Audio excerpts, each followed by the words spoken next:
wanted to see what would grow and what wouldn't grow. We're at about 2,900 feet. It was actually a greater revelation.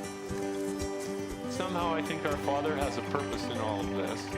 One of his purposes is to keep us in the Word. But what we're trying to show people is that they can actually do this. And I know they can because we're doing it.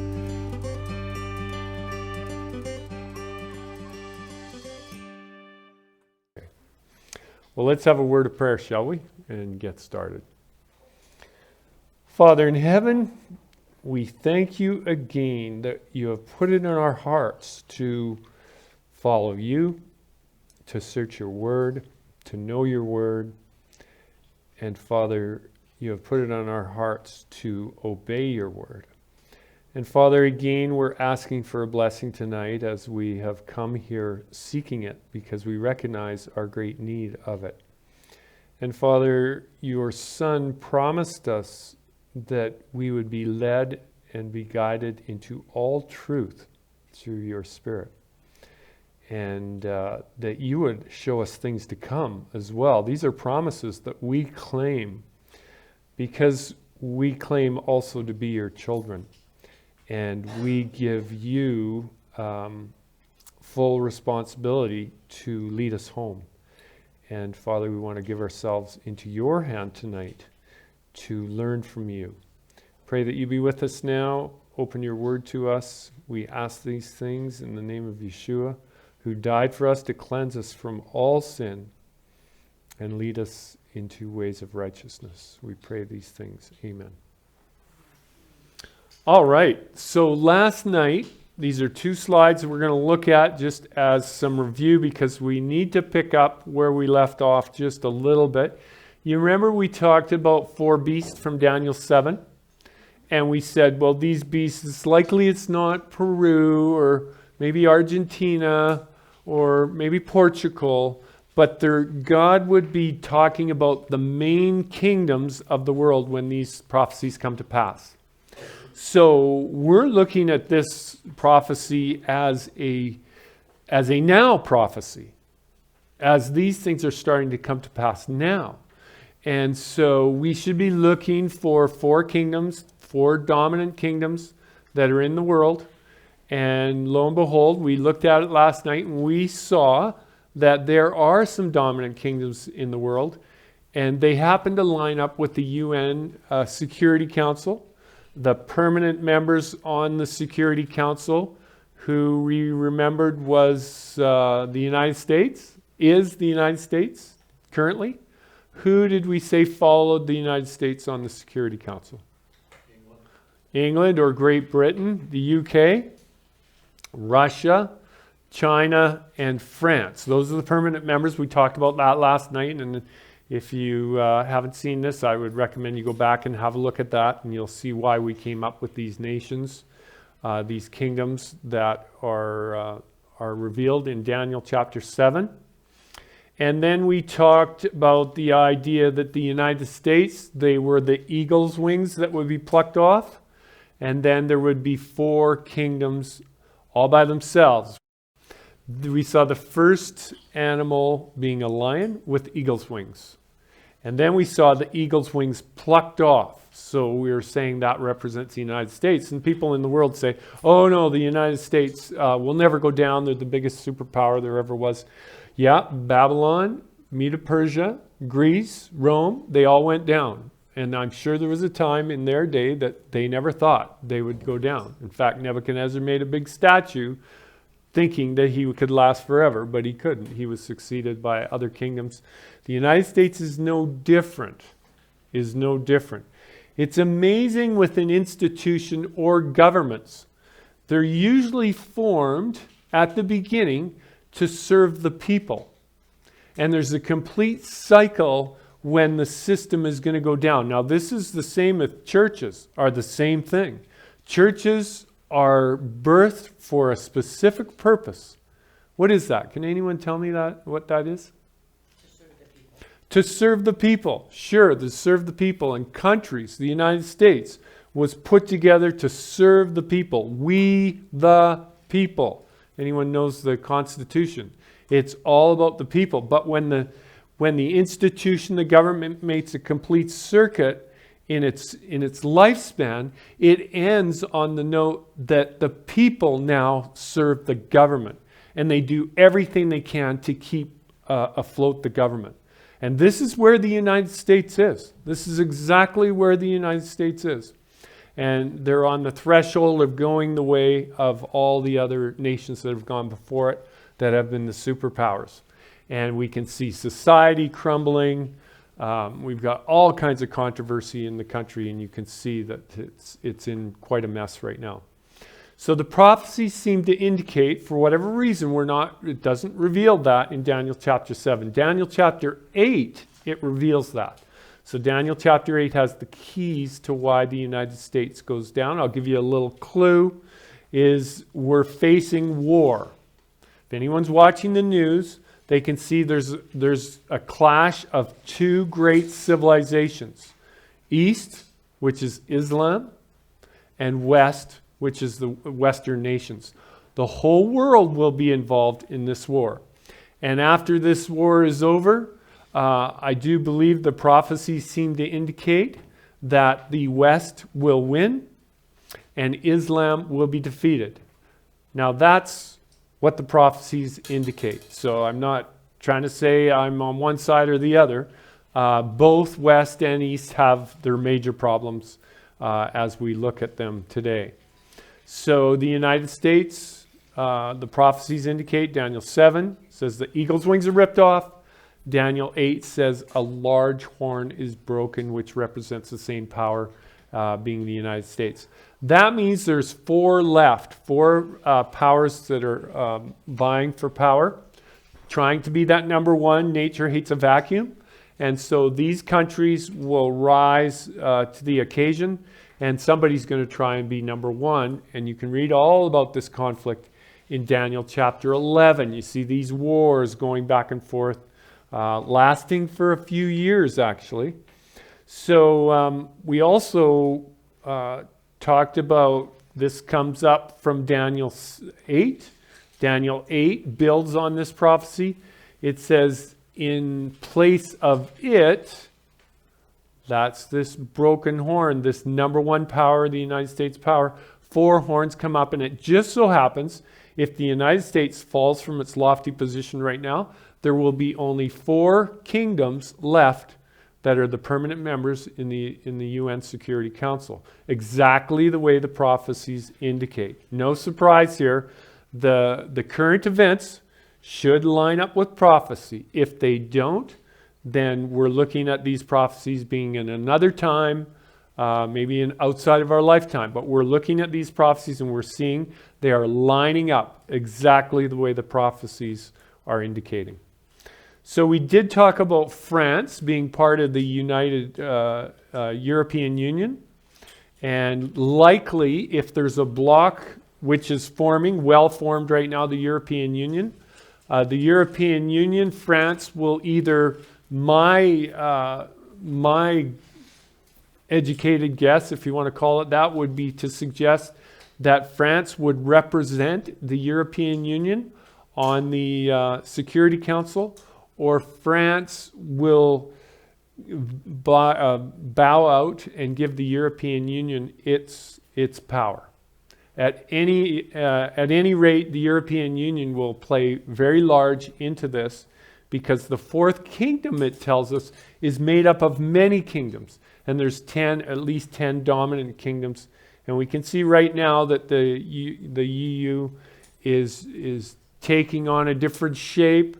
Is talking about an army that would be throughout the whole European Union and becoming a lot more united. And this is the direction it's going. No coincidence at all that UK is trying to pull out. This could happen any day, could happen tomorrow. They're working very hard to come the deadline of October 31st. I am convinced if it doesn't happen by then, it will happen after that. It's not over on October 31st if it doesn't happen. They're still working on this. Great Britain, and I've listened to some discussion on this by some of the people that are in the forefront of this. You've got to recognize what's at stake here. Germany and France are basically running the EU, the most powerful countries, and Germany actually has a little more clout than France. Now, do we remember a couple world wars? Who was at war? Yes, Germany against the UK, against some of these other countries. The people in the UK that are all about Brexit, they are saying that they have much more in common with their American friends, their Canadian friends, their Australian friends, their New Zealand friends, than they have any ties in Europe. And they want to be more closely allied to the West, the Western nations. The nations that were built on a Judeo-Christian values. And that just kind of makes sense because Europe is predominantly what religion? Christian, but predominantly. What was the religion that ran Europe for 1,000 years? Catholic. Contrary to what a lot of people believe. It is all about religion. So Rome has a lot of sway, and they're in the news lately, and we're going to talk a little more about that. The prophecy says out of one of them in Daniel 8, out of one of them came a little horn which grew exceedingly great. Daniel 8 verse 9. And my reckoning tells me the only one that this could be, that this little horn comes out of, this mouth that speaks great things, as we're going to be looking at here tonight, this horn that persecutes the saints of the Most High for a time, times and a half, which we looked at last night. Same figure in Daniel 8. And he comes out of one of them. Now, I've given you the answer. Where's he coming from? He's got to come from the European Union. He's got to come from the multi-king kingdom. And that's what we see clear in the prophecies. So let's have a look at Revelation chapter 13, because Revelation chapter 13 is very interesting. Very interesting. Revelation 13. Then I don't know what your translation, some translations say he. This is a continuation from chapter 12. If you just back up in chapter 12, it's talking about the dragon making war against the saints. And then it goes right into say, and then he stood on the sand of the sea. The confusion is about who the he is. But if we take it in context, and in the original language, it indicates that it's he. This he, I believe, to be not John, but the dragon. The dragon is calling this beast. The beast is a product of a mind that is the devil. And we can see this because this beast is put together by the dragon. So the dragon stood on the sand of the sea and calls this beast out. I saw a beast rising up out of the sea, having 7 heads and 10 horns, and on his horns 10 crowns, and on his heads a blasphemous name. Okay. Now this is the first picture of the 4th beast. Now we're gonna try and nail this down real solid so you can understand what I'm saying. We'll go on to say here, now the beast which I saw was like a leopard, his feet were like the feet of a bear, and his mouth like the mouth of a lion. And the dragon gave him his power, his throne, and great authority. Okay, so we see 7 heads in verse 1. Then we see a leopard. Then we see a bear. Then we see a lion. All right? You guys okay with that? Now, if we go back to Daniel chapter 7, we see exactly the same animals. A little differently, though. We see in Daniel 7, we see 4 animals. That's on your right-hand side. We see 4 animals. We see a lion with eagle's wings. We see a bear, second animal. We see a leopard with 4 heads. And then we see a dreadful beast that at first has 10 horns. Are you remembering this from last night? It has 10 horns, and then it says that 3 are uprooted.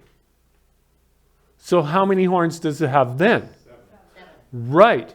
And we're told that those 10 horns, original horns, are 10 kingdoms. Okay, so this is how simple prophecy is. It is not confusing. So we just got to match the numbers. I mean, we used to do this in grade school, right? When we were just little. We just, what fits into the whole? And that's what we did. This is all this is. It is so simple. I believe a child could figure it out if they just read it a few times. So we see in Daniel 7, we see 4 beasts. We see some descriptions of them.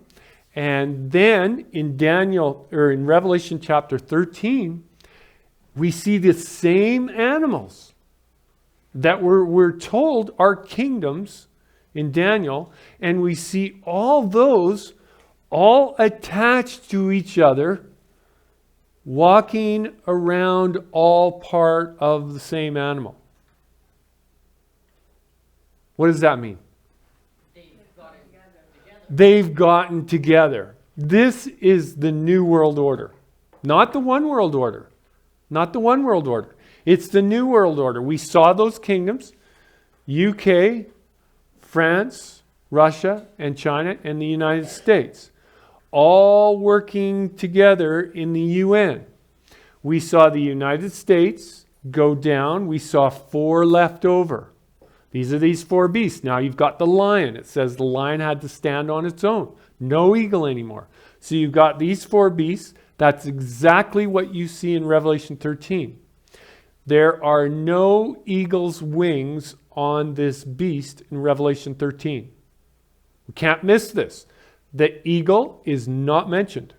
And that's no coincidence. That's because the eagle has no part in what's going on right now. Oh, well, they got to be part of the one world order. Yes, they do. But they're not part of this world order. This is the new world order, not the one world order. So because the United States falls from its lofty position, we have a world war unlike any other world wars in history. All the nations of the world will be scrambling to pick up the pieces. They will not be able to help the United States. They will form on that side of the Atlantic, they will form a union. Does that make sense? They will not be able to help us on this side of the pond. It's just not going to be feasible. And so we will have to pick up the pieces here. This is why, and I want to just throw this in, this is why we are doing what we're doing here. Because when everything hits the fan, the world is going into chaos. This is the beginning of the time that Yeshua spoke about, of the great time of tribulation. A tribulation such as there never was since there was a nation. Every nation will be involved in this tribulation. And running down to the grocery store will be in the past. Food lines will be in the present for everyone. Everything will be rationed. Food will be rationed. Gas will be rationed. Everything will be rationed. You want to look on the news and see military in the streets carrying machine guns? This will be what it looks like here. You will go from city to city and you will see military, police everywhere. All over the place. This is the kind of thing that we're heading into. A military government, and it will be a state of emergency. Right from the top of this continent right to the bottom. All the way through. This is where we're going, and this is what we believe here, and this is why we're doing what we're doing. We're getting ready for this. Just as Noah, as in the days of Noah, Noah prepared for a storm that was coming. God could have just taken him up, washed the world clean, brought him back down. Oh, no. Noah, I want you to demonstrate your faith and do something and show the people you actually believe what I'm telling you. So God said, build an ark for the saving of your household. And that's what we all should be doing. That's what every believer should be doing. Because when everything hits the fan, you're going to go very hungry if you're not in that kind of a situation. It's not a fear thing. It's a warning thing. If you're forewarned, you're forearmed, right? And you can prepare. We need to get our heads out of the sand and start looking at what's going on. Maybe watch the news. Yeah, it's a little upsetting. You may not want to let your kids watch it or whatever, but you need to be aware of what's going on in the world. Yeshua said, when you see all these things, know that it's near. Know what's near. Know that his coming is near. See what things? The things that are in prophecy. The things that are happening in the world. They're indicated in the prophecies. So if we don't know what's going on in the world, how are we going to match prophecy to it? Is that making any sense to anyone? It absolutely makes sense to me. We need to be in the know on what's going on in the world. Now, I'm not talking about all the conspiracies. You know what I've come to the conclusion? Now, this might hurt someone. But if you focus on the lies, you will become one. You become what you focus on. Are you aware of that? So if you focus on conspiracies, what you're doing actually is you're focusing on all the lies. And you know what I've found?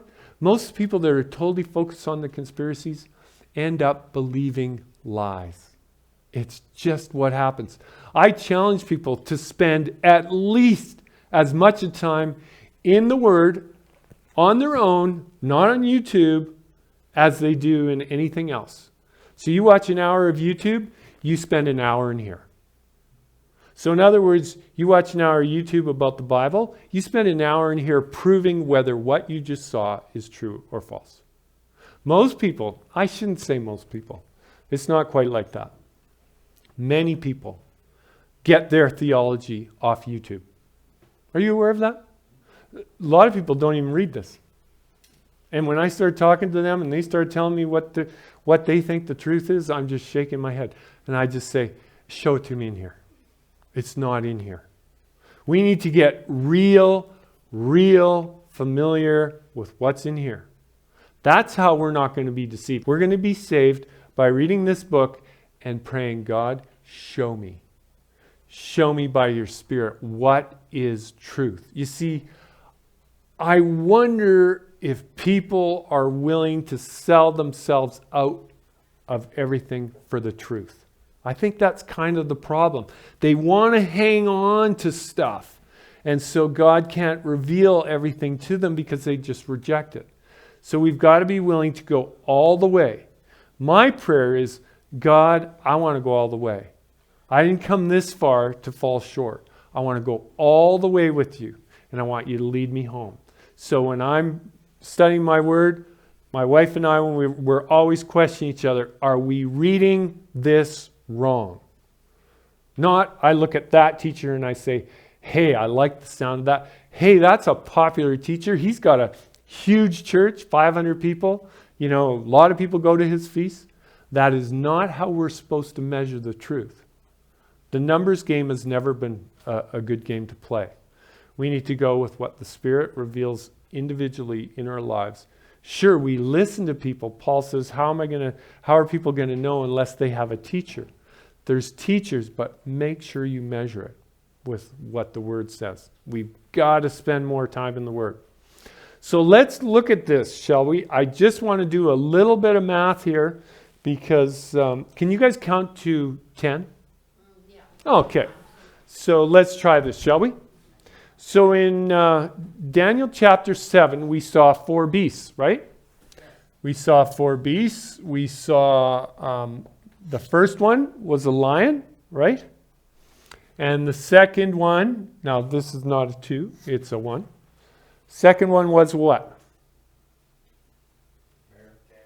Bear. Yes. And the third one was? 4 heads, yeah. And the fourth beast was what? A dreadful beast. Okay, which equaled 10 horns, right? So it had at least 10 dominant kingdoms. And the reason why I come back to this dominant kingdoms, it doesn't mean that there's only 10 kingdoms in this beast. There's 10 dominant ones, just the same way as there's 5 today dominant kingdoms in the United Nations. that control the United Nations. The EU is structured in a similar way as that. I rather suspect by the time all the dust settles in the EU and they come together, there will be 10 dominant kings in there that will be represented similarly to the permanent members on the Security Council. It's just, it's really the way it's going to have to be if this prophecy is correct. And something happened to these 10. What happened to these 10? Another little horn came up, and what did it do to these? Walked out 3. Right, so we're going to minus 3 here, right? Is that okay? We're going to minus 3, and then we're going to plus 1. And it says this one's different than the other one. So I'm just going to take this, and I'm going to go 7 here. So I'm going to end up crossing this out. 7 plus 1. Is that fair enough? That's 8. Yes. That's how many kings there are in this fourth kingdom. Dominant kings. That's this one. So I'm going to cross this out. Okay, so we need to go through the math so we see why I'm getting the numbers. Keep going through the math. So we have a lion, we have a bear, we have a leopard, we have a fourth beast that was made up of 10 kings. 3 are uprooted by a little horn that's different from the other horns. So this is why I've isolated it. It's different. Right. Okay?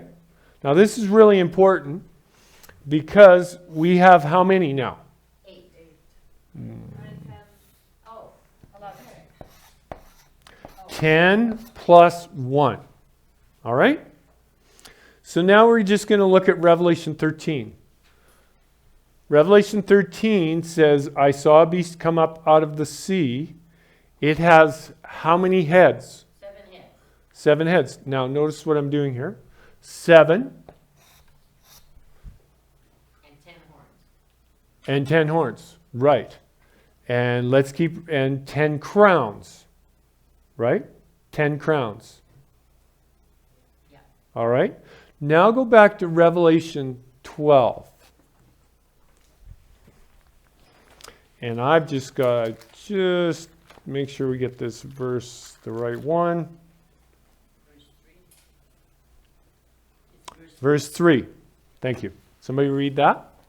Another sign appeared in heaven. Behold, a great fiery red dragon having 7 heads and 10 horns, and 7 diadems on its head. Okay. This represents Satan's seat of government in this world. That is the 7 heads right here. But there's a difference with this one, with the beast when it's amalgamated. I don't want to lose anyone here. It's not complicated. In Revelation chapter 12, it says it has 10 horns, but what? 7 diadems Yeah. or crowns. What did this beast have in Revelation 17?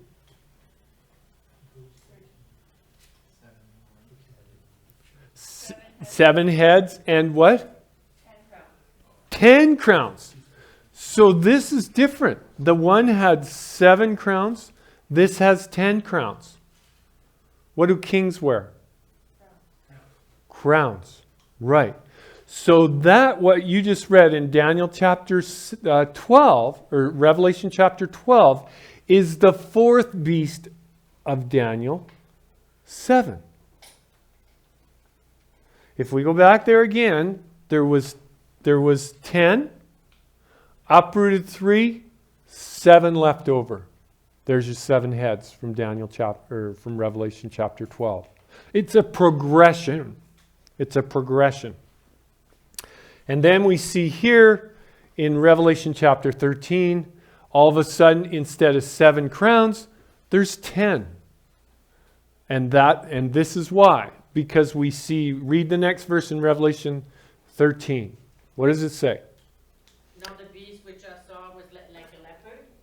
Yes. So just a minute. Let's watch this really close because it's very interesting. Like a what? A leopard. Like a leopard. That was the 3rd one. Okay. And then His feet were like the feet of a bear, we're going backwards. I want you to notice that. and his Going backwards. We went backwards. No mix up. It was this one, we went this way. This one, we went this way. How many kings? It's no coincidence. These are exactly the same prophecies. They're just spoken in a different way. Same animals, same numbers, same time period we're going to see here in a minute. 42 months, 3.5 years. Making war against the saints, same thing that happened back here. Exactly. All the way through. It's exactly the same. So this is what we're looking at. Now, I struggled with the idea of why the exact opposite direction. The only reasonable conclusion I could see is that Daniel was looking forward in time. So he saw this one, then this one, then this one, and then this one. But John was looking back, and he saw it when it was all one. So they're looking at it from two different angles. It's just like that $1 bill. Somebody says there's a head on one side, and then there's a picture on the other side. They're both looking at the same thing, but they're looking at it from a different angle. Daniel sees these things, all these beasts, apart, doing their own thing. John sees them all together as one. Does that make sense? Do those numbers, does this look reasonable? Yeah. It has to be reasonable. We're just missing the +1. We're missing the +1. Can we get there? Yes. You tell us. Let's get there. Okay. So, Revelation 13:3. And I saw one of its heads as if it were mortally wounded, and his deadly wound was healed, and all the world marveled and followed the beast. So they worshipped the dragon who gave authority to the beast, and they worshipped the beast, saying, "Who is like the beast? Who is able to make war with him?" Now, I want to kind of cover these verses carefully because there's reasons why everything is said. And we realize that there's a mortal wound here. And it says one of its heads was mortally wounded. Now, if we go from Daniel chapter 7, where did we see a wound?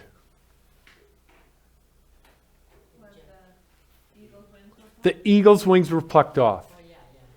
The eagle's wings were plucked off, which we said was the United States. So if Daniel sees all these beasts together, and then all of a sudden we see them all together, there's been a transition. We don't see an eagle's wings. That would have been one of the heads, one of the very important parts of this governmental power. And it doesn't say who it is, but one thing we know for sure is there are no eagle's wings on this beast. I believe the United States is the one that receives the deadly wound. That's the only reasonable conclusion you can come to here, because we see the United States receive a deadly wound in Daniel chapter 7. We see the same prophecy overlaid in Daniel chapter 8, and we see exactly the same thing happen in Daniel chapter 8. He's known as the large horn that's broken. And then in Daniel chapter 12, he's called a king that does according to his will. And he is also broken. And it says his kingdom in which he ruled is divided to the four winds of heaven, which are these four kingdoms again. So we see these prophecies repeated time and time again, so that God has us looking at all the story to get the complete story. So how did we say that the United States would be broken? Through war. Through war. In other words, we've just gone through the war to end all wars. So they think. They think they've gone through this. So the question is asked by the whole planet is who can make war against this structure? Against if Russia gets together with China and the UK and the European Union and form a new world order, who is going to make war against them? Who could do it?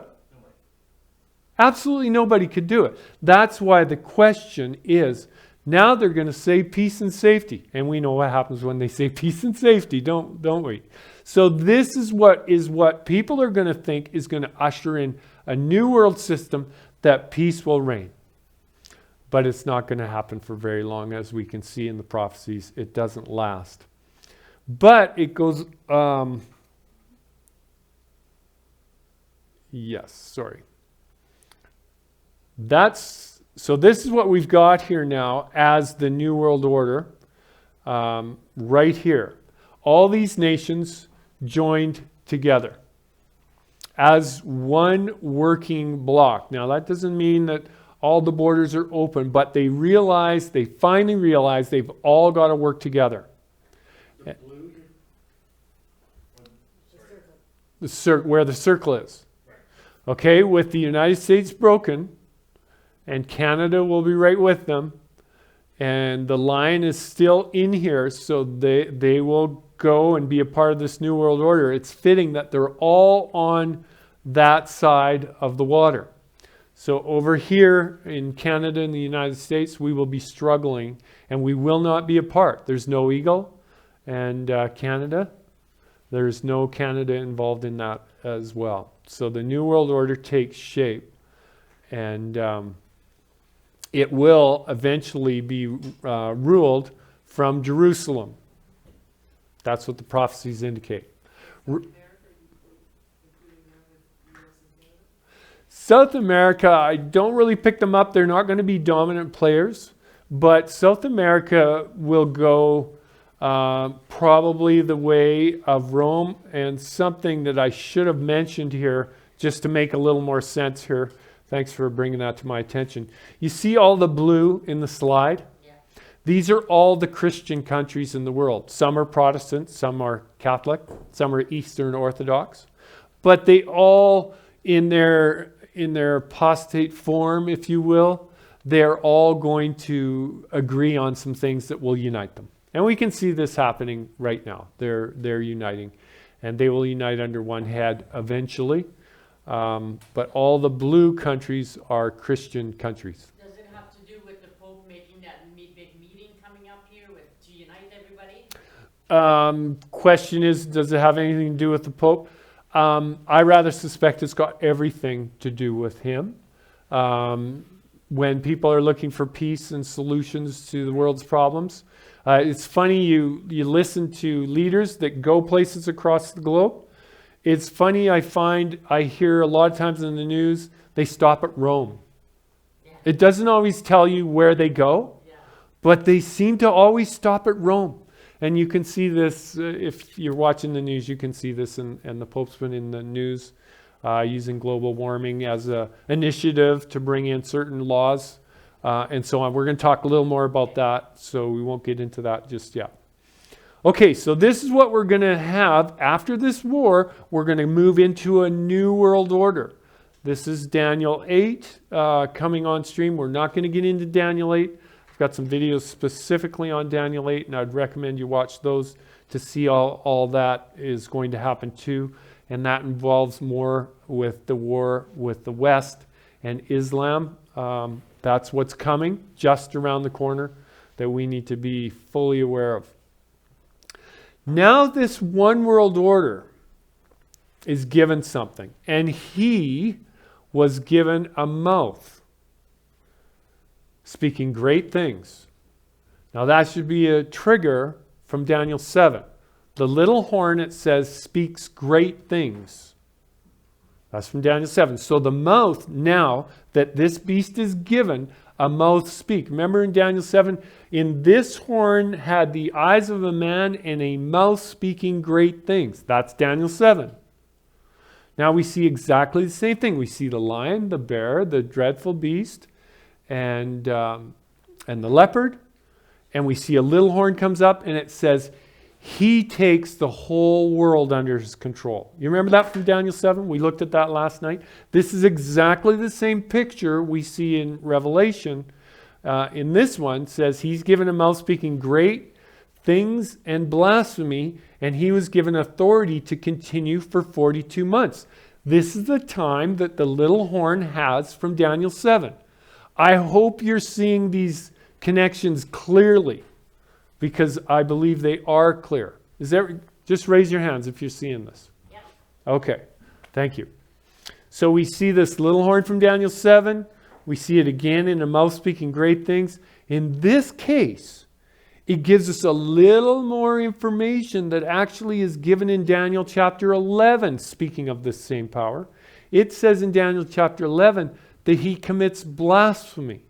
This is a major clue as to who this is.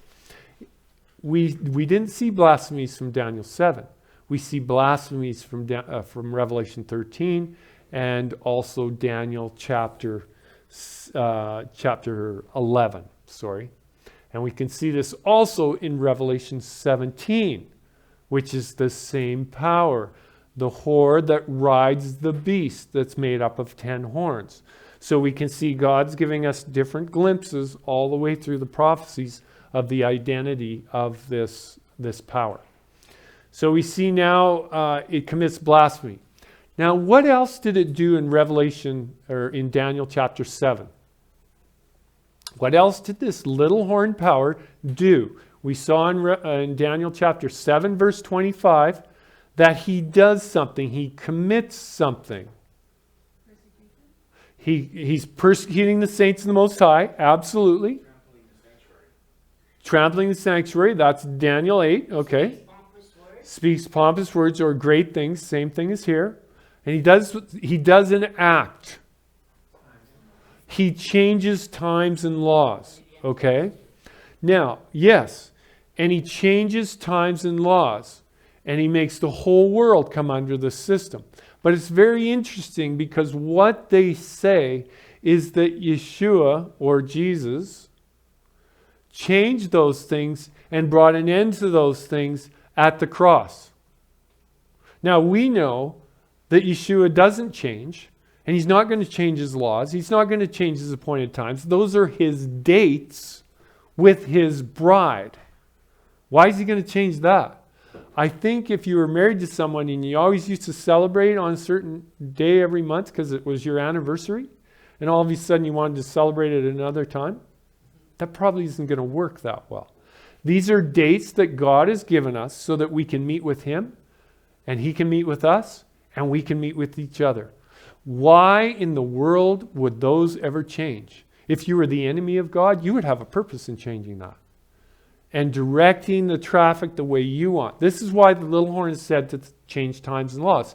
But the key is who he blames it on, or who he says did it. He says Yeshua did it when he died on the cross. It swept all that old covenant stuff away. But we that are reading and finding more information, we're seeing that those things were not swept away. Those are just as important, I would say even more important today than they've ever been. So we can't say that. Now this, by Bible definition, is blasphemy.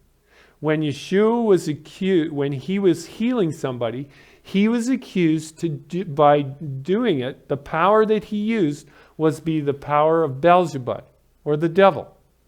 That's the power.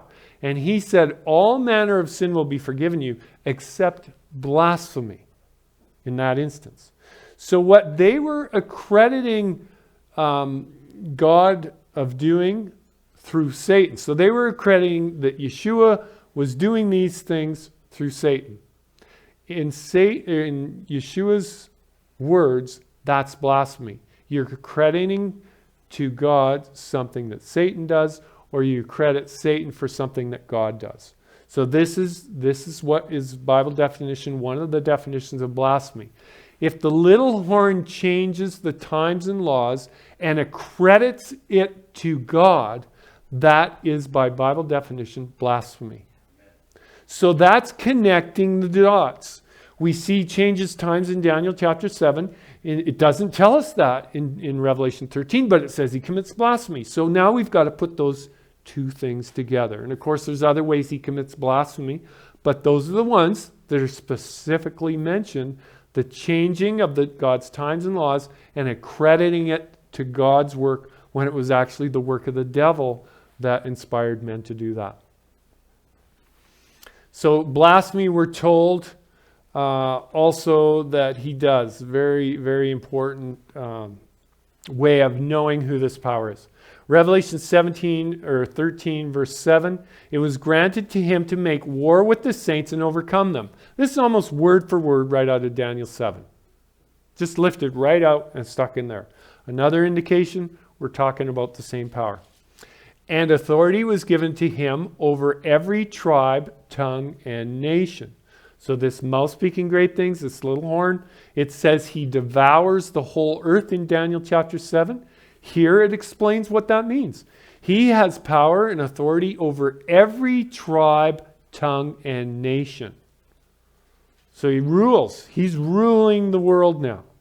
This is what the prophecies are indicating. All who dwell on the earth will worship him whose names have not been written in the book of life of the Lamb slain from the foundation of the world. So let's just look at this for a minute. Let's just sum this little horn power up because we need to know who that is. We're trying to pinpoint who all these players are. He speaks great things. He persecutes God's people. Changes times and laws. Blasphemes God. Times and a half a time and 42 months from Daniel 7, we saw times and a half. In Revelation chapter 13, we saw 42 months.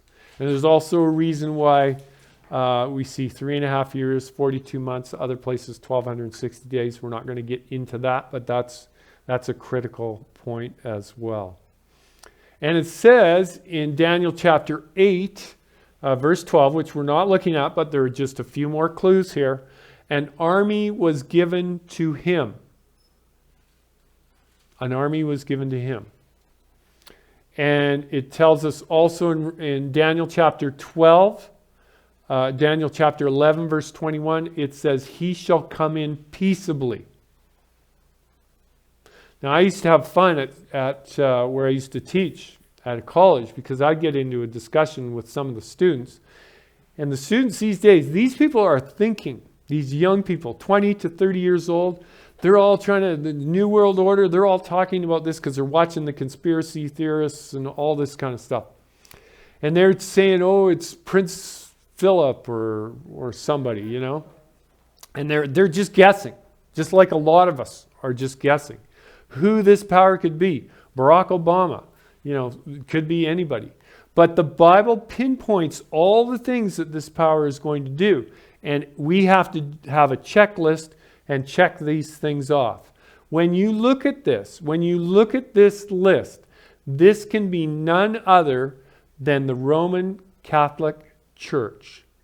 It's called the Roman Catholic Church. You know what the word Catholic means?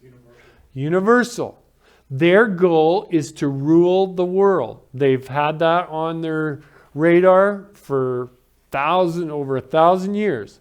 Their position is that they are going to rule the world. It's not in the front page headlines, but you do some homework and you'll find that out.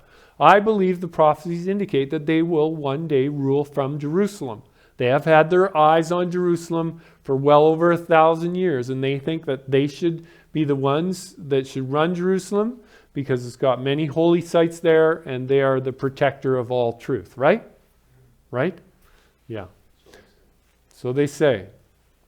Right, so this is something that's disputed. Martin Luther, when he finally went to Rome, and he said, you can find these quotes where he said that this has to be the seat of the Antichrist. He recognized it way back there.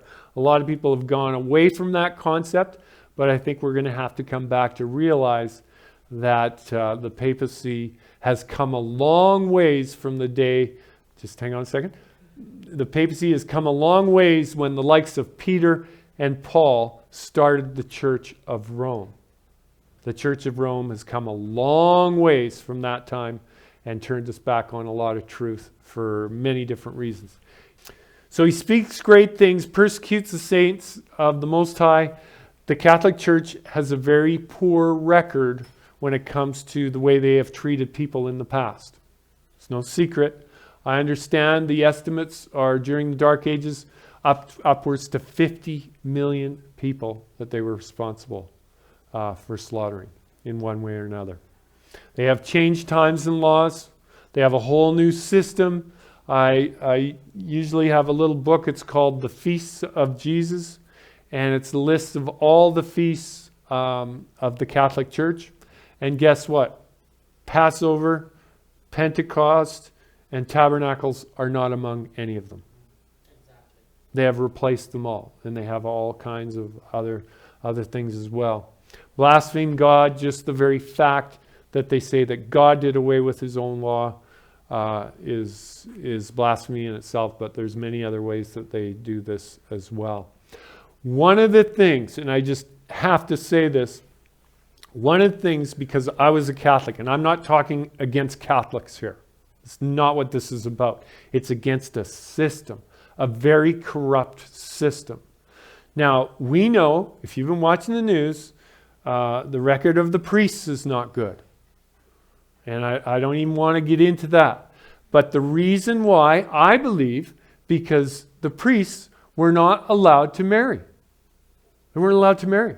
So you just bring in a whole host of problems when this happens.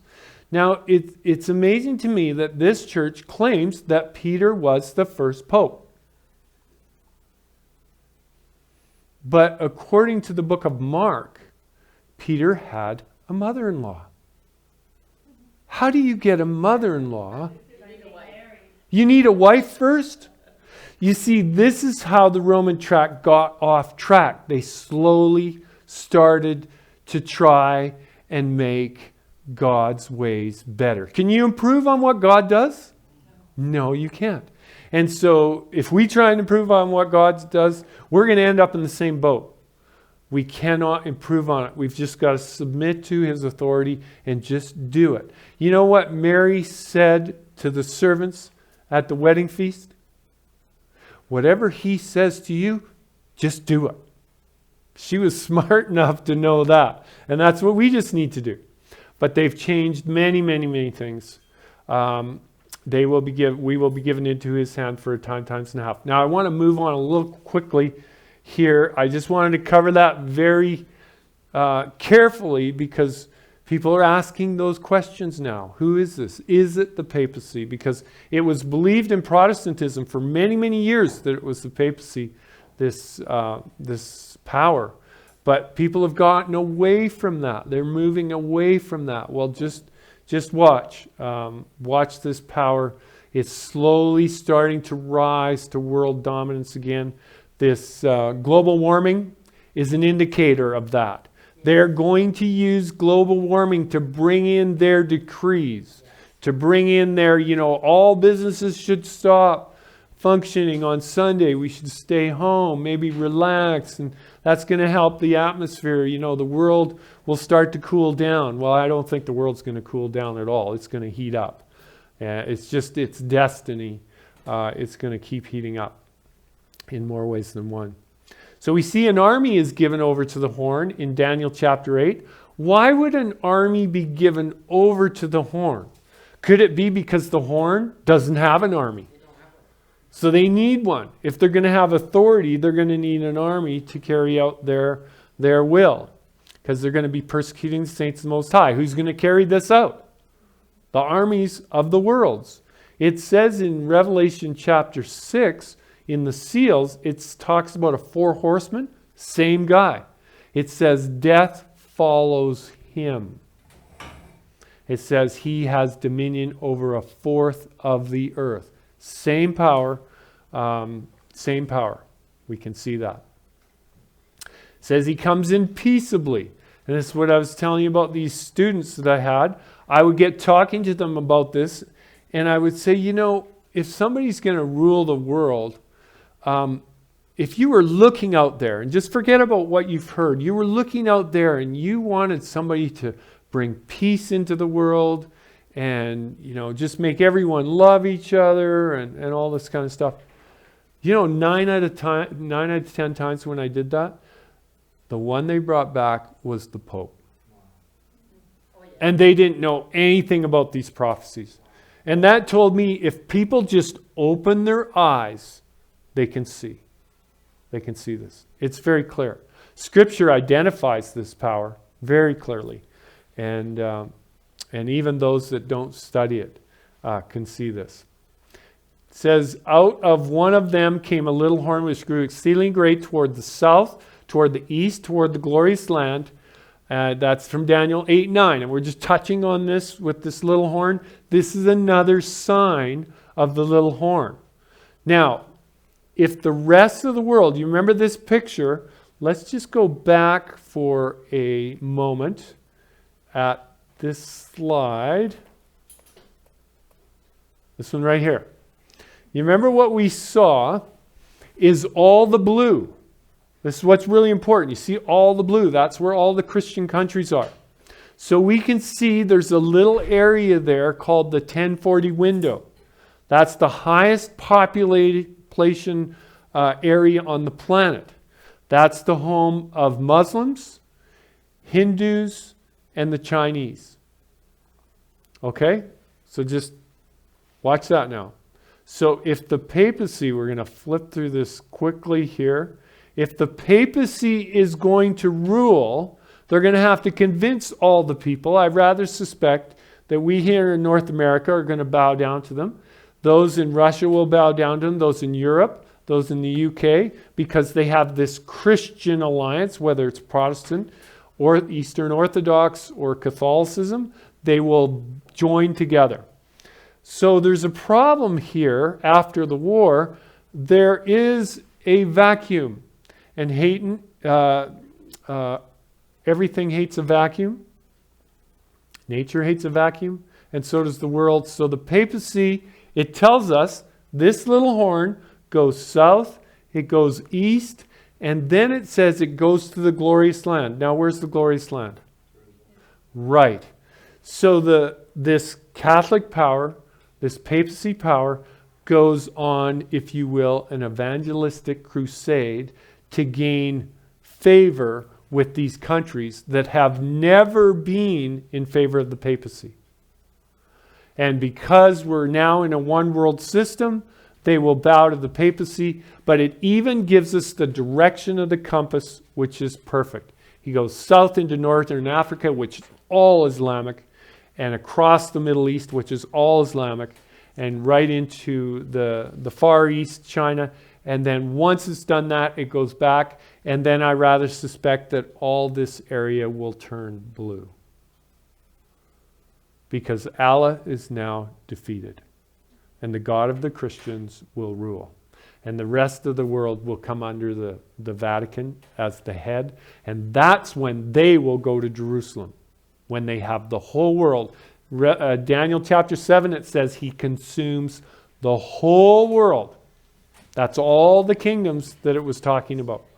This is what the prophecies are indicating. This is what they're saying of this power.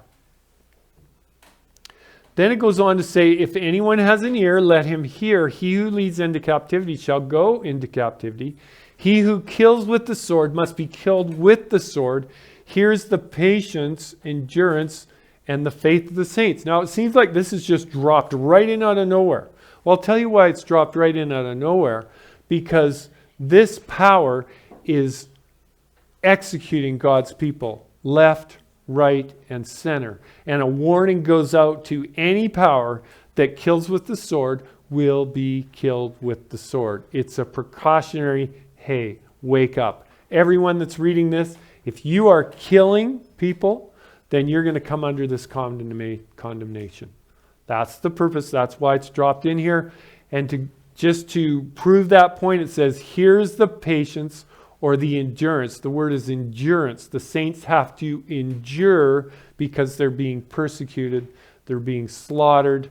We want to talk about the dark ages. We're going to be entering dark ages. Yes? Could you just explain leads into captivity a little bit, please? Yes. Those that lead into captivity, probably the simplest way would be to the Babylonian Empire. When they led the Jews in, they took them into captivity. The world, we see in Revelation 17 that this Babylon the Great is the mother of harlots. And she, I believe to be the little horn, does the same thing, same persecuting power.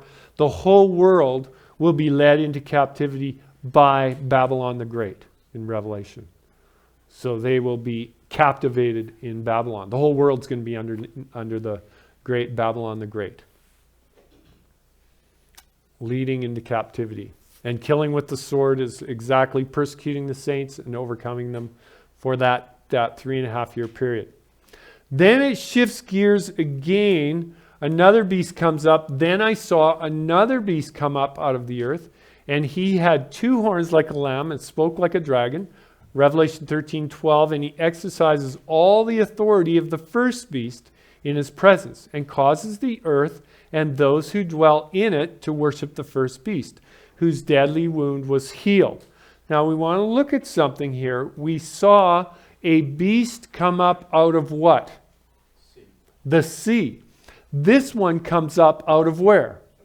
The earth, right? So it's a different locality, a different place. We're not talking about where the UK is, where Asia is, where Russia is, where China is. We're talking about a different location on the earth. There's another beast. We see a lion, a bear, a leopard, and this dreadful beast all in one. And now we see another beast. This is another power, a different power in a different area. This one comes up out of the earth. But notice what it does. He exercises all the authority of the first beast. What is the authority of the first beast?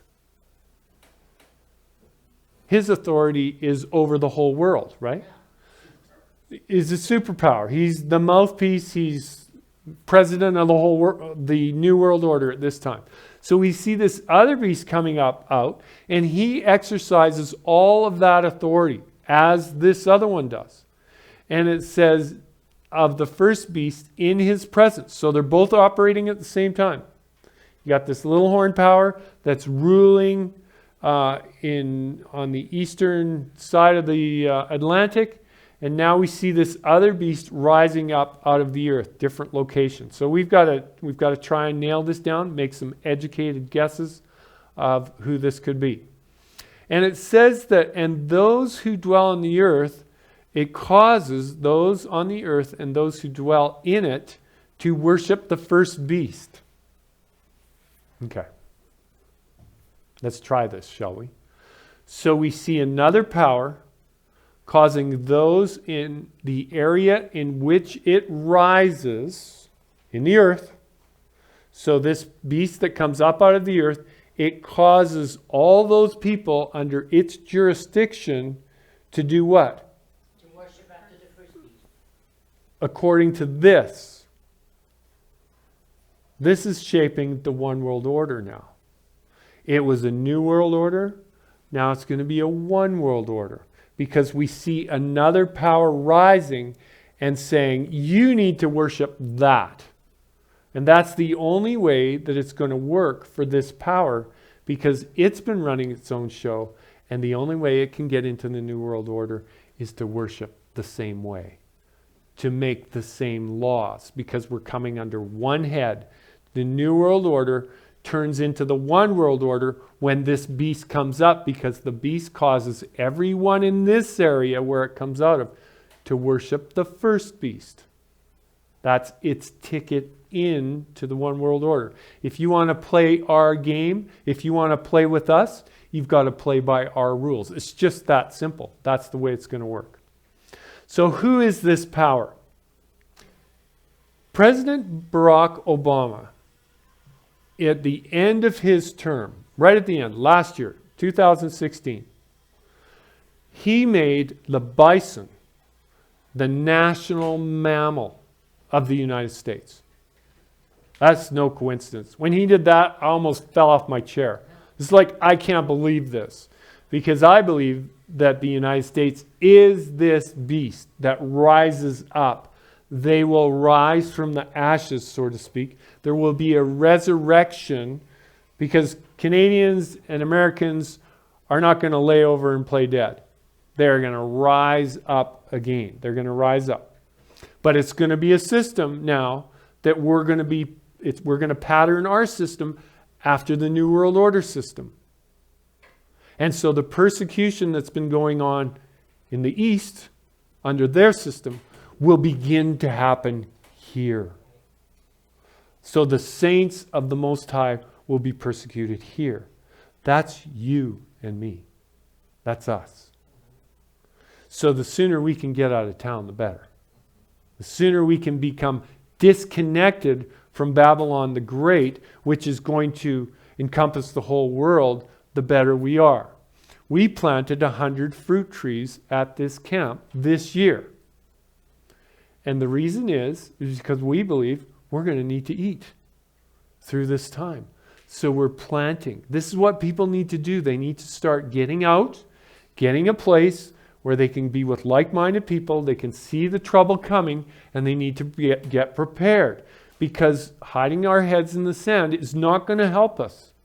It's not going to help us. We need to be awake.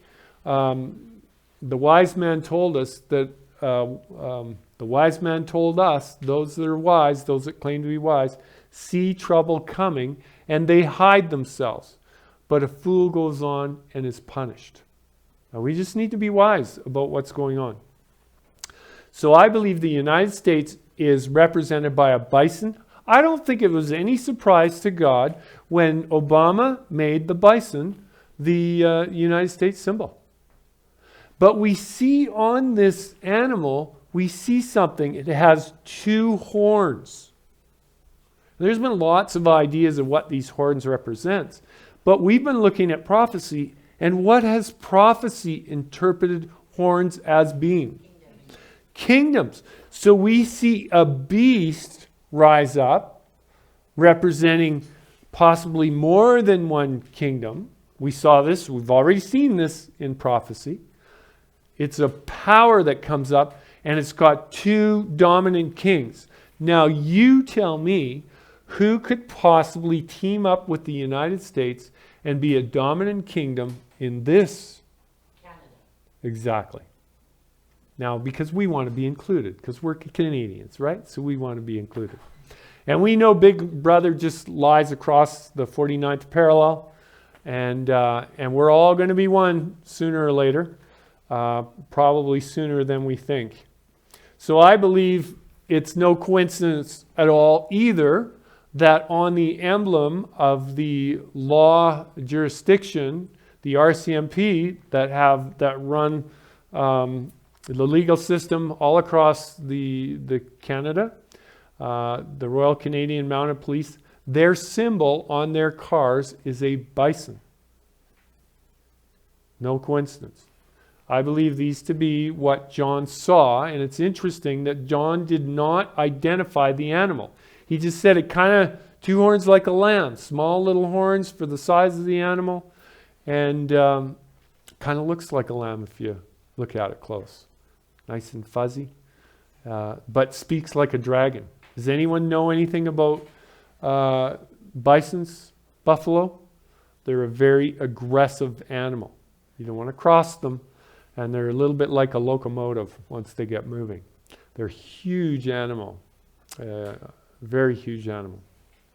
Apparently they have quite a temper as well if you upset them.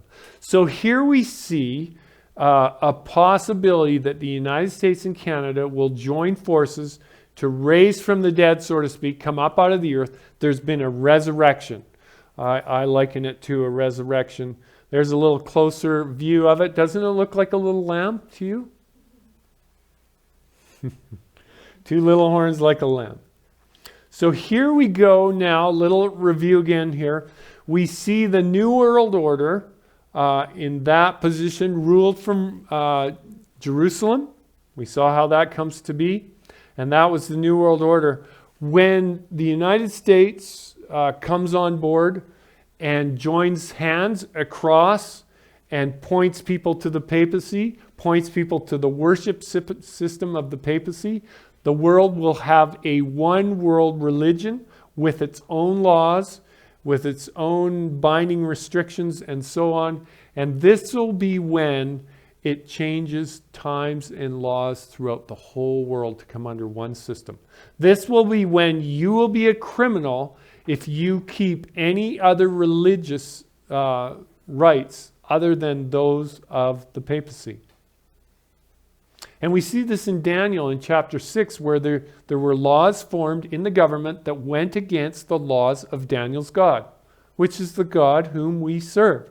So we can see from Daniel, his life in Babylon, the first 6 chapters, we can see an image to Nebuchadnezzar, same thing in Revelation. An image to a beast, not the beast itself, but an image, a replica, a duplicate system, a copy of it, which is what that. So you can see in Daniel's lifetime in Babylon is also a prophecy that fits right into Revelation. So we see here, once this happens, there will be a one world order, and it won't take anything for South America to be a part of this one world order, predominantly Catholic as well. Now, people say, oh, no one's, not the whole world is going to be a Catholic. You know, there's something interesting about the Catholic Church, is they're pretty loose. They're pretty loose. If you go around the world to all the different Catholics, you will find they have different customs and different traditions. I've seen people in the Philippines actually get nailed to crosses at Easter time. Yeah, they do this. That's not something that Catholic Church teaches. What I'm suggesting is, as long as you recognize them as the supreme authority, that's all they are asking for. That's all they want. And so we may not believe some of the things. Well, I don't believe in Mary. Well, that's not really going to matter. As long as you recognize them as being the ultimate authority. That's all they're going to be after. Nothing else. That's all they want, is the power that they lost at the time of the Reformation. We go on and it says, and he performs great signs. Now this is the first beast. Now, what have we got for time? How much? Have we got a little bit of time left? Okay, we got a little bit of time. Good. He performs great signs so that even makes fire come down from heaven on earth in the sight of men. And he deceives those who dwell on the earth by those signs which he was granted to do in the sight of the beast, telling those who dwell on the earth to make an image to the beast, who was wounded by the sword, that's the first beast now, and lived. Okay, so we see something going on. Do you remember some stories in the Old Testament about fire coming down from heaven? Yeah. We see a story in Job, but that's not the one I'm referring to. What are some of the stories that you remember about fire coming down from heaven? Elijah. Now, what was that to prove? Who the one true God is. Can you give me another story? You remember when the 3 groups of 50 went to search for Elijah? King Ahab sent these 3 groups. What happened to the first 2 groups? Consumed by fire. They were consumed by fire. It took the 3rd group to get the message.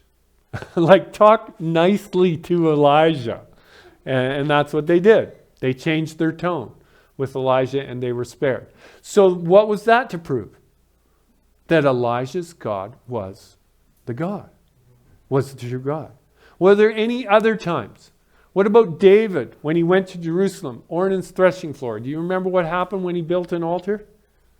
Fire came down from heaven. Do you remember what happened when Solomon dedicated the temple? That's right. And what happened? Fire came down. We see this. Fire comes down. So what do you suppose that this power would make fire come down from heaven, and he deceives those that dwell on the earth? What do you think he's going to deceive them on? What point is he going to deceive them on? That he's God. That he has the power from God to do what he's doing. That's why the fire comes down. And we see the keys. We're not watching the news to come up with this stuff. The book interprets itself. And so God allows this power that can have fire to come down to deceive those who dwell on the earth. Well, how should we know that he's a deceiver? He changes times and laws. We know that. The prophecies say that. So any power that's doing stuff like that, we know for sure is not. So we don't care how much fire comes down. But those people that don't want to believe those things, that just want to eat, that just don't want to take they take the mark of the beast unknowingly. They don't understand really what the mark of the beast is all about because they don't know what the Bible says. I talk to lots of people. You know, the mark of the beast is a computer chip. No, it's not. Where does it say in here that it's a computer chip? We need to find out what the mark of the beast is from the Bible. Not from our hairdresser, not from anybody. We need to go and find out from the Bible. And we're going to look at this because this is extremely important for us to understand. So it goes on to say, and he causes all, both small and great, rich and poor, free and slave, to receive a mark. That's everyone, except some. Everyone except some. It says he causes all, both small and great, rich and poor, free and slave, to receive a mark on their right hand and on their foreheads. Now, who are these people that are receiving the mark? Are they followers of Yeshua? No, they're not. So those are the some that aren't going to fall for this. They're not going to accept the mark of the beast because they know what the mark of the beast is. Revelation 13:17 says, and that no one may buy or sell except who has the name of the beast or the number of his name. Here is wisdom. Let him who has the understanding calculate the number of the beast, for it is the number of man. His number is 666. Now, I've seen a lot of interpretations on this verse. I'm not going to take the time because there's a lot out there, and some of them I'm not absolutely sold on, but I'm not going to go there at this time. We're going to be looking at these other things right now. So what we need to do is we see both powers in Europe and in those areas. The papacy will be ruling. They will enforce their system. We see in North America, they, in order to join the New World Order, become the One World Order, will set up a system that duplicates the papacy. That's their chimes and laws. We talked about that last night. If you go into your room and change your shirt, you're not coming out without a shirt on, you're coming out with a new shirt on. That's what it means to change something. So what they've done is they've changed God's laws and they've put in their new laws. They've changed God's appointed times. We already know this. That's what the prophecies say.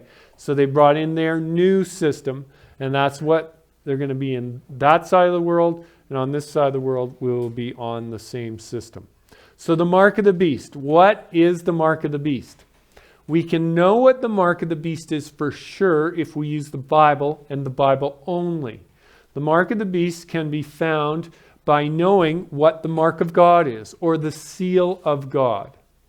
The 144,000, it says, receive the seal of God in their forehead and on their hand. Now, what do you do in your forehead? You think. That's where all your choices are made. That's where your thought processes are going on to make your decisions. What do you do with your hands?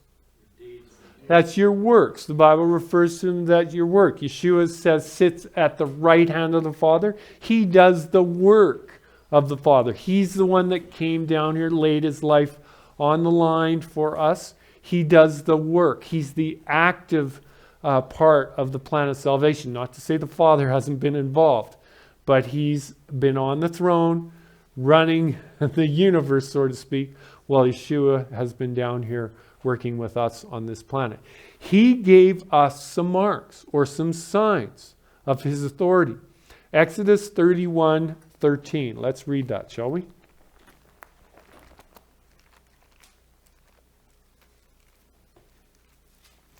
Exodus 31:13 says,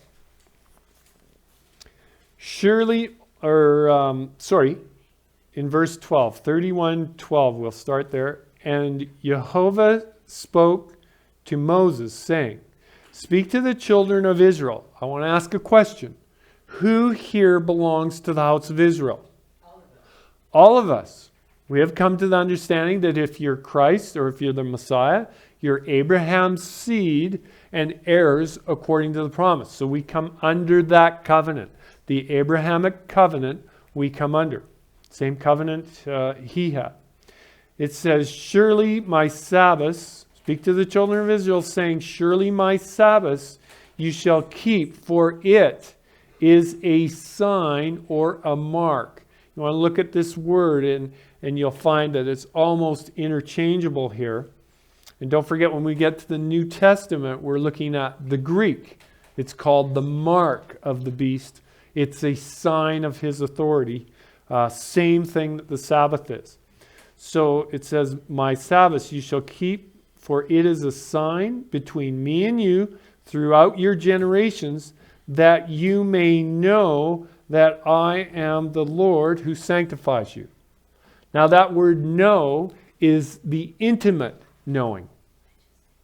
So the Sabbath was given so that we could intimately know that the Lord is our God. Now, if you were the enemy of God, wouldn't you destroy the Sabbath and everything that it means? Absolutely you would.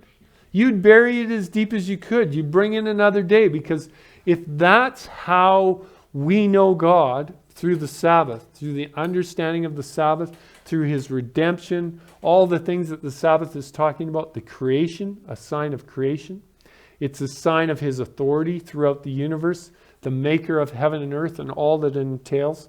That's what the Sabbath is about. Now, Yeshua says something very interesting in John chapter 17. In John chapter 17. He says, this is life eternal, that you, help me out, that you may know. Somebody find it. That you may know the one true God and the one he sent, Yeshua the Messiah. This is life eternal. So, let's read this again. That you may know. It's right out of John. The Sabbath is given so that we can intimately know the Father and the Son. That's why the little horn changes it. Now, I really don't know if the papacy understands what it's doing and leading people towards hell. I don't know. It doesn't really matter to me in a sense. What matters to me is they are doing it. And I can't be part of that system. Does that make sense to you? I can't know who's behind all of this. I know that Satan's behind it. But whether they have a good heart, whether the Pope has a good heart, and whether he's going to be saved, I'm not going to determine that. God can take care of that. But the system is leading people towards destruction, because they're not going to know God as they could know him, as they must know him at the end of time. This is why I believe this is very important that we understand. It says, that you may know that I am Jehovah who sanctifies you. So if you don't have the Sabbath, you're not going to know him the way you should know him. It's just that simple. Now let's go to another one. So this is one of God's signs that he's given his people. It goes on to say in Exodus 13, we see another one. Speaking of the Feast of Unleavened Bread, it says in verse 9 of chapter 13, it says, it, the Feast of Unleavened Bread, which includes the Passover, shall be as a sign to you on your hand and a memorial between your eyes, that Jehovah's law might be in your mouth. And we can't miss this. Where does it say that the mark of the beast is? On your forehead and on your hand. God's got marks that go on the forehead and on the hand. Isn't it interesting that the book of Revelation says that the whole world worships after the pattern of the beast that has its mark? Well, if we know what God's mark, we're going to recognize what the counterfeit mark is. It's that simple. We need to know what God's marks are, and then the counterfeit will be easy to spot. So this is another one. And we're already told in Daniel that he changes what? Times and laws. This is exactly what this is, so that the law may be in your mouth. Those that keep Passover, I don't know about the people that you hang out with, but the ones I hang out with that keep Passover and the Feast of Unleavened Bread, you know there's a lot of talk about the law in those groups. Have you noticed that? Yeah. And he says that. You're going to talk about the law. It's in your mouth. You're talking about it all the time. And that's because we're getting back to it. It's a discovery that we've made. It's a precious gem that we found. And so we talk about it a lot. And that's what it tells us here, that the law may be in your mouth when you celebrate these things. And that's exactly what happens. So let's go to the last mark, which will sum these up. And this gives us the understanding of what the mark of the beast is, because we know what the genuine is. That's all there is to it. Deuteronomy chapter 6, verses 1 to 8. Now this is the commandment, and these are the statutes and judgments which the Lord your God has commanded to teach you, that you may observe them in the land which you are crossing over to possess, that you may fear the Lord your God, to keep all his statutes and his commandments which I command you, you and your son and your grandson, all the days of your life, that your days may be prolonged. Therefore, hear, O Israel, and be careful to observe it, that it may be well with you, and that you may multiply greatly, as the Lord God of your fathers has promised you, a land flowing with milk and honey. Hear, O Israel, the Lord our God, the Lord is one. You shall love the Lord your God with all your heart, with all your soul, and with all your might. And these words which I command you today shall be in your heart. You shall teach them diligently to your children, and shall talk of them when you sit in your house, when you walk by the way, when you lie down, when you rise up. You shall bind them as a sign on your hand, and they shall be as frontlets between your eyes. You shall write them on the doorposts of your house and on your gates.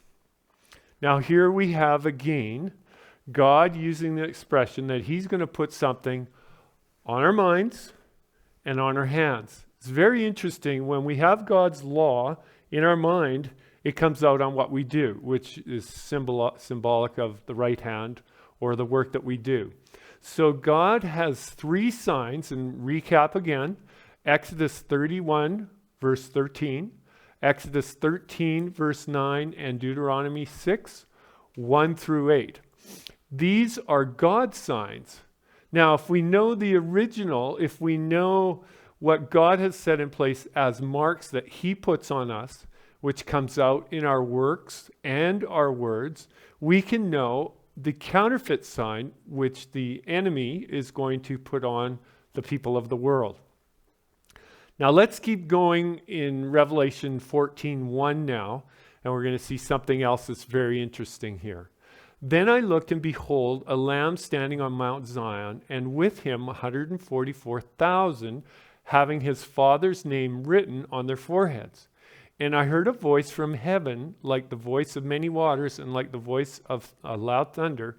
And I heard the sound of the harpists playing their harps. Now we see something really interesting here. Number one, it's the 144,000. We are told that the 144,000 are without guile, and they also have not mingled themselves with women, have not defiled themselves with women. And this is symbolic. A lot of people think of, well, it must mean that they're virgins in that they have not been with a woman. But actually in Revelation, and when we let the Revelation interpret itself, a woman is a church. God has a woman clothed with the sun, with the moon at her feet. There's also another woman, a harlot, and she's the mother of harlots, which would mean she has daughters. So we can see in Revelation, these daughters are churches, and they're churches that have fallen, and the 144,000 have not been defiled by any of these daughters, which are churches. So we can see again the 144,000 have complete victory over this time during which the mark of the beast is enforced, and that's what we're looking at. So we move on and we see they sang, as it were, a new song before the throne, before 4 living creatures and the elders, and no one could learn that song except the 144,000 who were redeemed from the earth. These are the ones who were not defiled with women, for they are virgins. These are the ones who follow the Lamb wherever he goes. These were redeemed from among men, being the first fruits to God and to the Lamb. So we can see here that this 144,000 at this time, when the mark of the beast is enforced, they have victory over the beast. And in their mouth was found no deceit, for they are without fault before the throne of God. Then I saw another angel flying in the midst of heaven, having the everlasting gospel to preach to those who dwell on the earth, to every nation, tribe, tongue, and people, saying with a loud voice, fear God and give glory to him, for the hour of his judgment has come. Now we're going to look at this hour of his judgment because now we're starting to see this parallels Daniel chapter 7. We're going to put this up on the board in a minute to try and make some sense out of the hour of judgment coming at the time of the mark of the beast. And they worshipped him who made heaven and earth, the sea, and the springs of water. This is a message that goes forth at the time the mark of the beast is implemented. This judgment hour message. And another angel followed, saying, Babylon is fallen, that great city, because she has made all nations drink of the wine of the wrath of her fornication. Now we could take the time here, but we could jump into Revelation 17. I can do that now. You can do that on your own. And you can see this woman that is Babylon the Great. She is about to fall. And this is a pronouncement of her fall and her judgment as the great harlot. Then a third angel followed, saying with a loud voice, if anyone worships the beast and his image and receives his mark on their forehead or on their hand, he shall also drink of the wine of the wrath of God, which is poured out full strength into the cup of his indignation. He shall be tormented with fire and brimstone in the presence of the holy angels and in the presence of the Lamb. Now this is at a time when there's great persecution by this beast power and this beast that came up out of the earth. We talked about that already. So there's this new world order system which moves into a one world order system. You've got those on the east side of the Atlantic, and now those on the west side of the Atlantic have now joined hands across the Gulf, as it were, and are worshiping according to the one world order, and they're enforcing this mark of the beast. And this is something really interesting because the people that understand what the seal of God, or is the mark of the beast, they're not going to have any problem when the mark of the beast comes in, because they're going to know that this is the mark of the beast. But the people who are just trying to survive, it's going to make a lot of sense that because world religions have been the cause of most wars in history, it's what people believe and their faiths and so on, they're going to come to a place where they're going to need a one world religion. So in the world's eyes, this is going to make a lot of sense. This will be the mark of the beast. And most people are going to be totally unaware that this is actually the mark of the beast. But the people that understand the seal of God will be given a message at that time not to accept the mark of the beast. And they're going to know what the seal of God is. They're going to be telling people what the mark of the beast is. So the people of the world will be faced with a decision. This is every tongue, kindred, nation, and people. This is what it's telling us. So these people, this group of people that are giving the seal of God message, are going to go to everyone on the world so that everyone can know what the mark of the beast is and the seal of God. Everyone will be without excuse. They will have opportunity to know. But because the beast system will enforce this, you won't be able to buy or sell unless they worship and unless they follow the laws of the beast system. You won't buy or sell. Now, here's another reason why you want to get separate from this world system that's going to a new world order than a one world order. You want to be independent of those, become separated from Babylon, as it were, so that you can grow your own food. You can worship the way you want to worship according to your conscience and according to God's word. These are going to be very important. This is what the Bible is saying. This is not what I'm saying. So we need to keep this in mind. All I'm doing is just reading the text, trying to put a little commentary to make some sense out of it. But it's all down in the text itself. Goes on to say, and their smoke of their torment ascends forever and ever, and they have no rest day or night, who worship the beast and his image, and whoever receives the mark of his name. Here is the patience of the saints. Here are they that keep the commandments of God and the faith of Yeshua.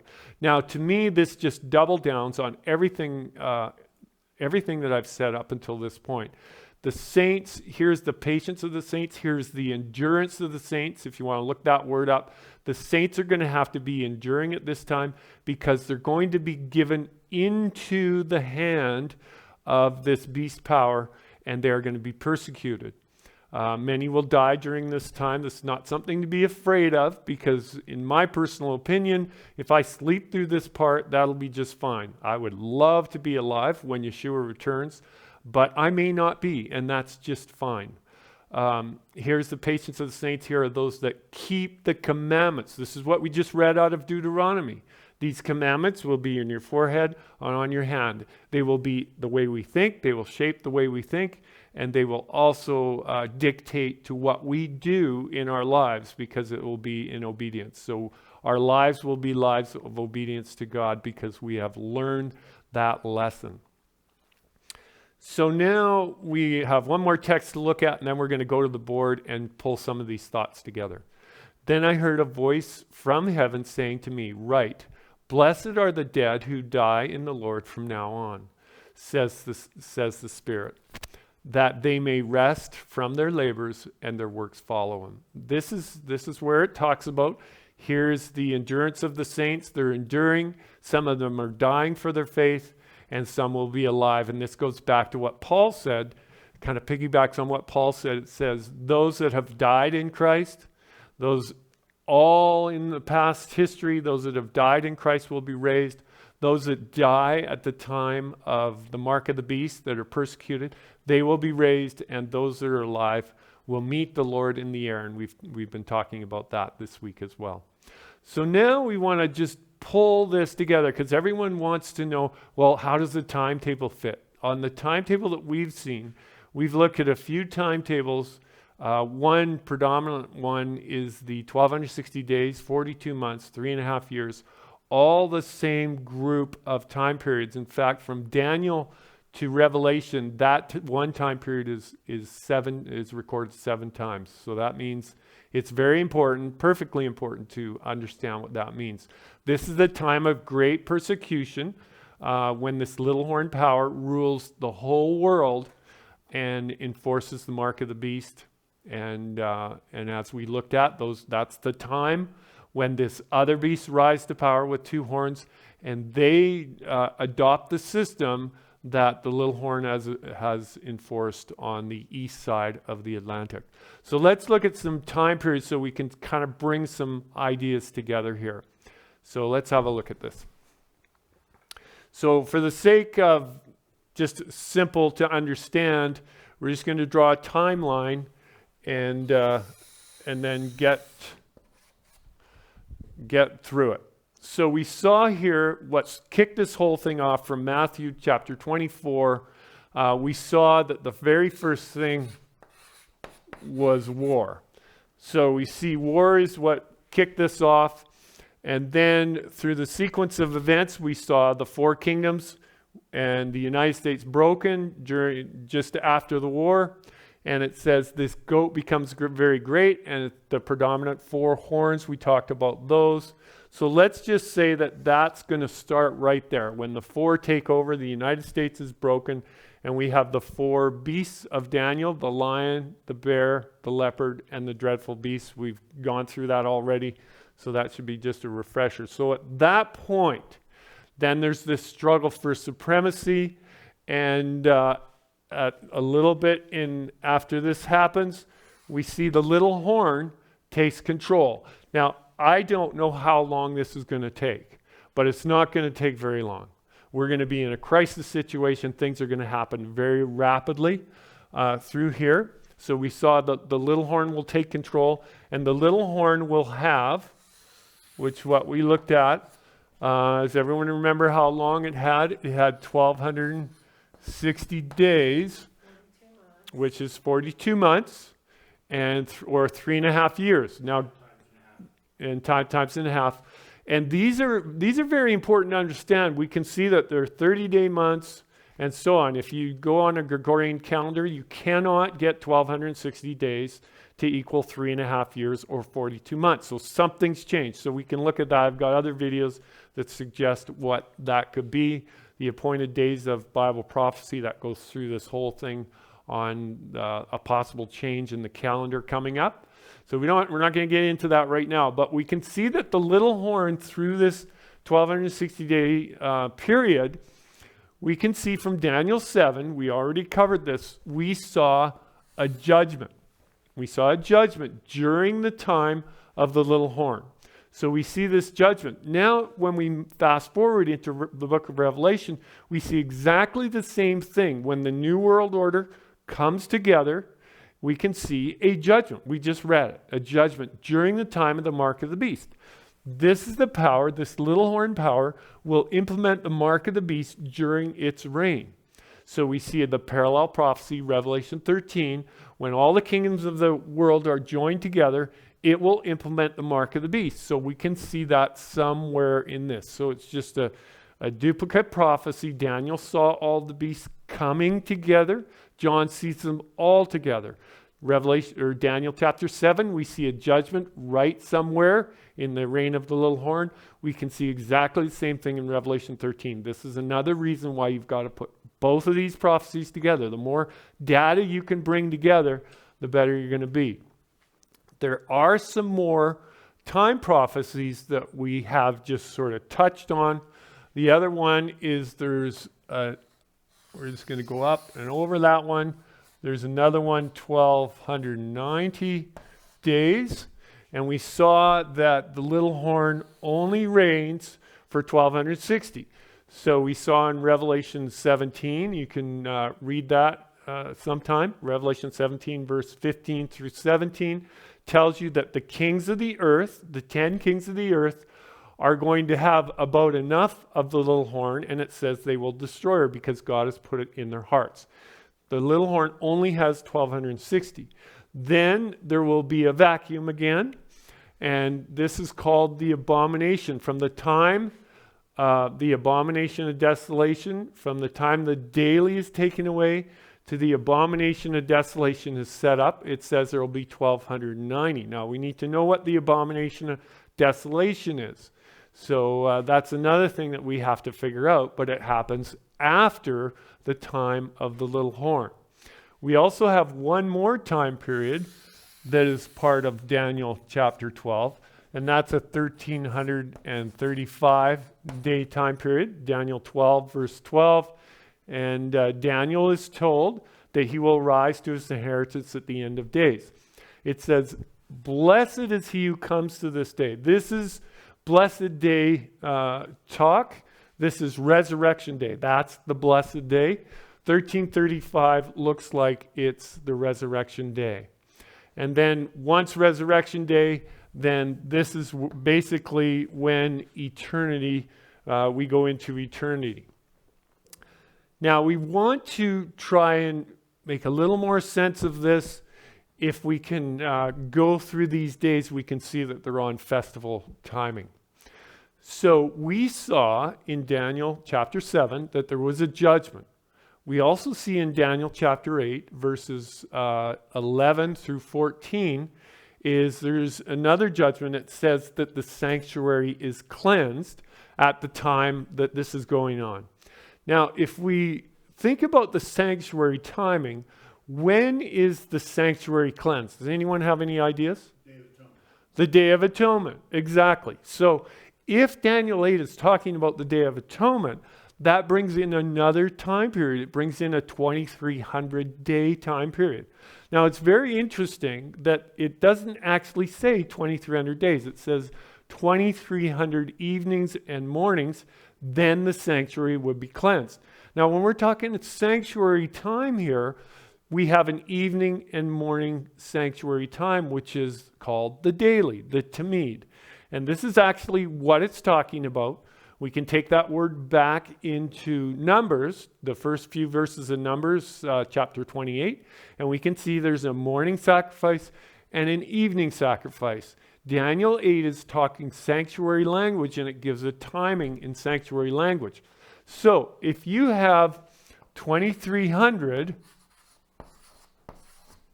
evenings and mornings in sanctuary language, because you have 2 in a day, we would just need to divide that by 2. And how many would you have? Anyone here?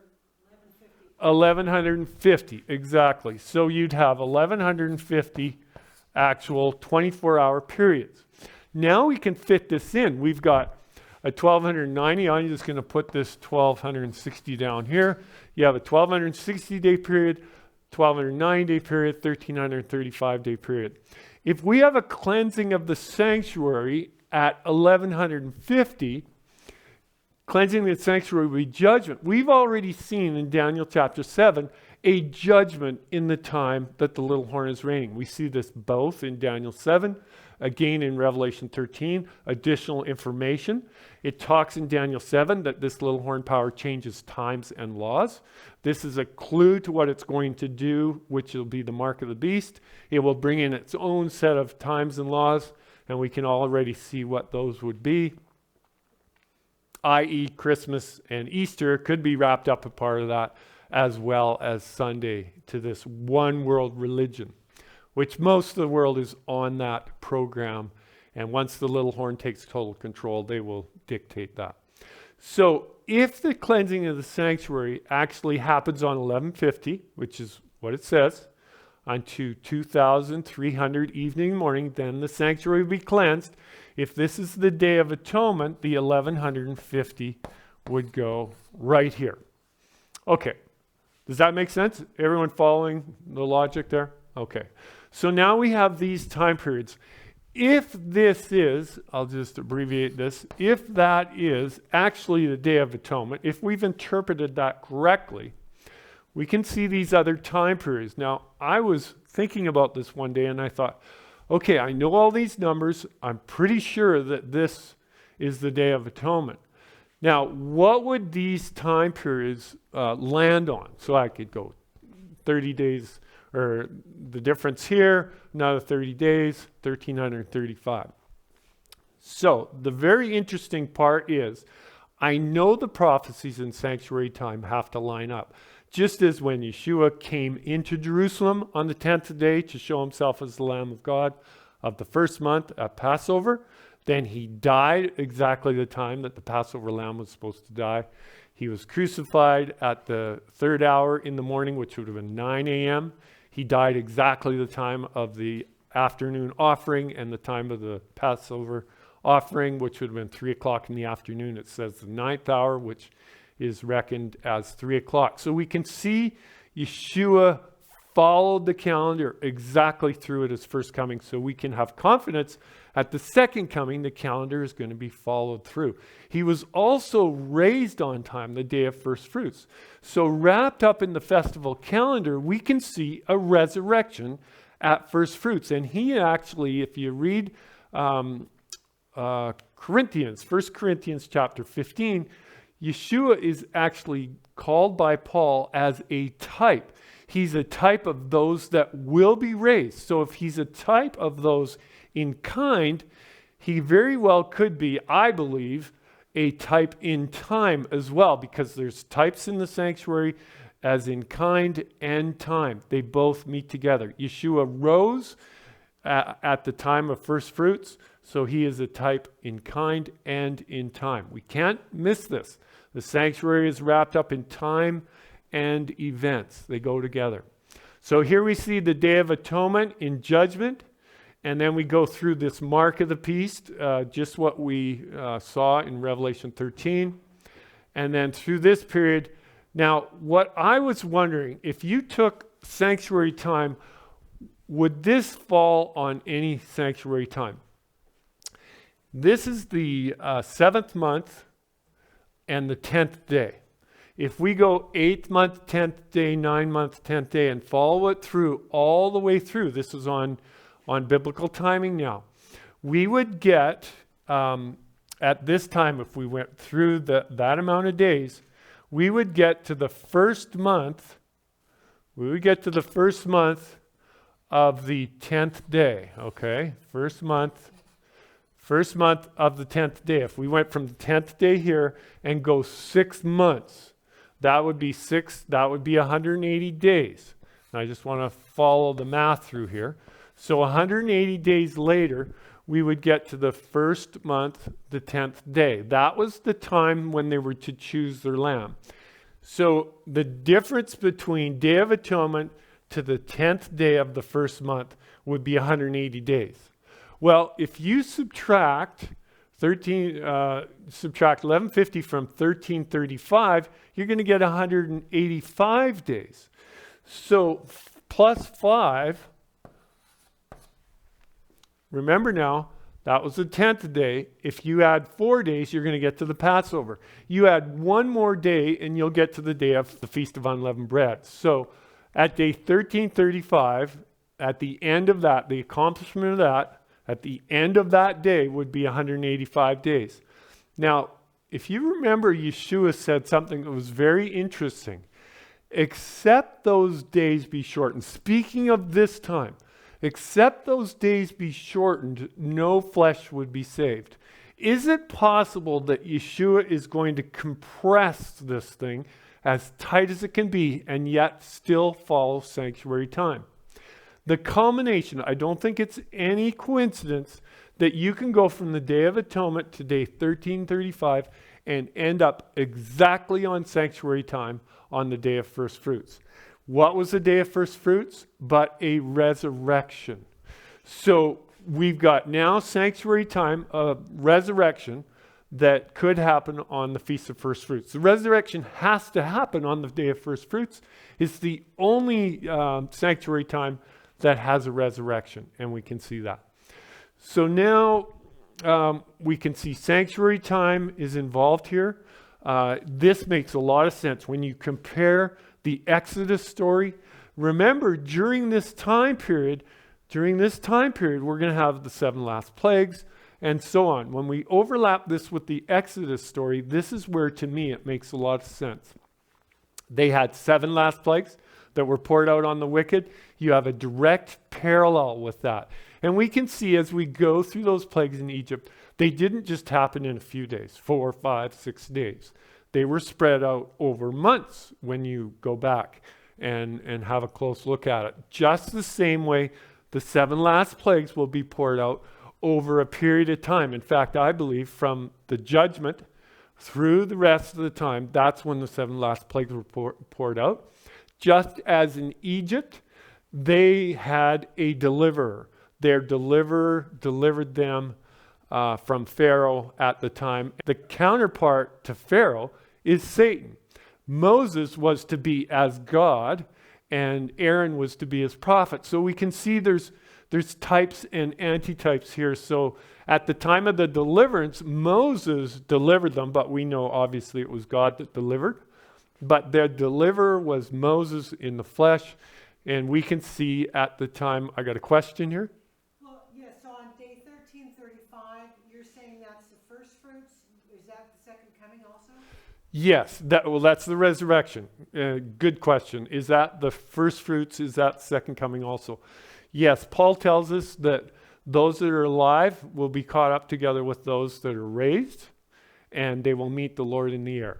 Yes, that's exactly what I'm saying, is at this time, that will be the resurrection.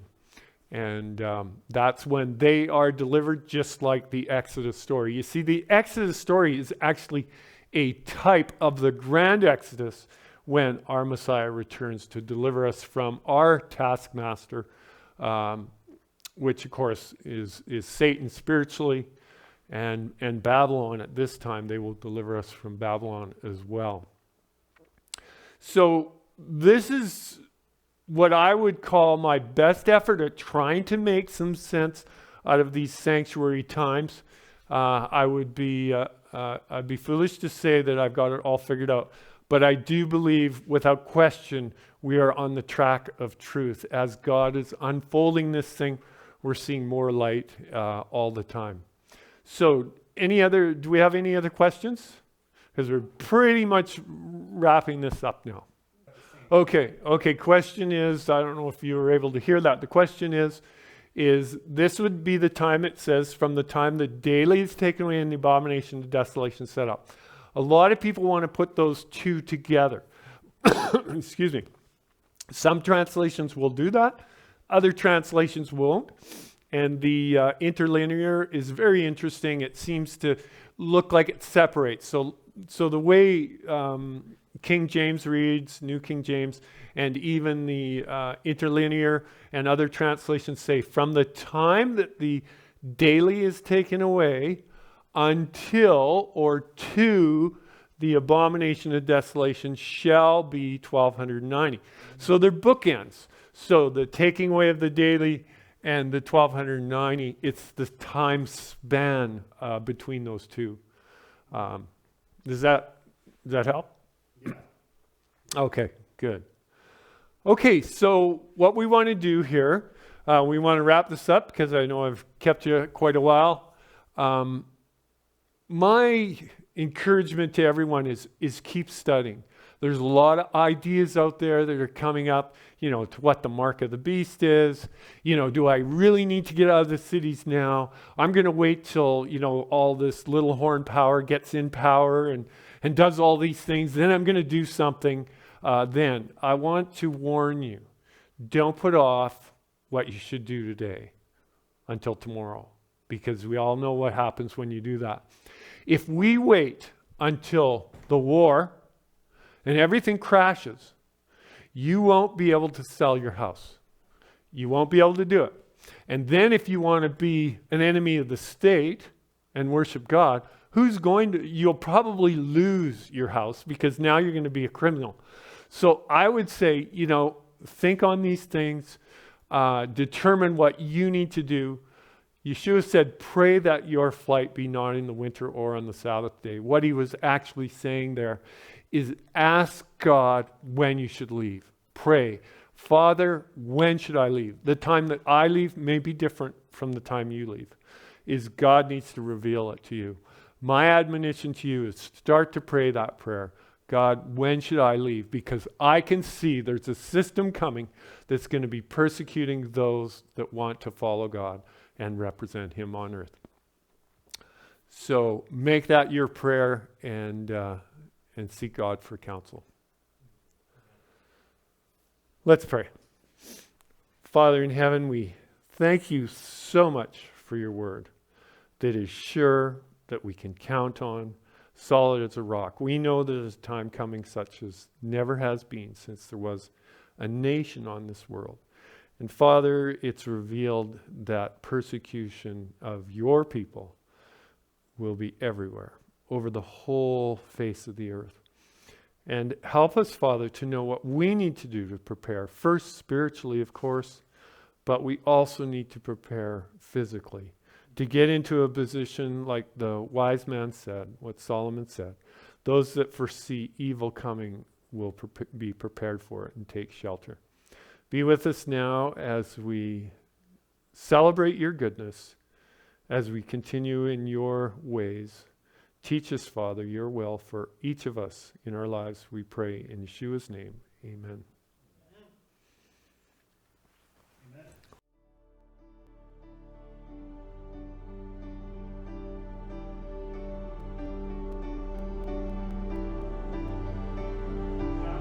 Same thing. Man and God, and the Sabbath is what unites them. Y es lo mismo que significa el hombre y Dios y el sábado en el medio. El sábado es ese pacto matrimonial del hombre con Dios. All I'm doing here is I'm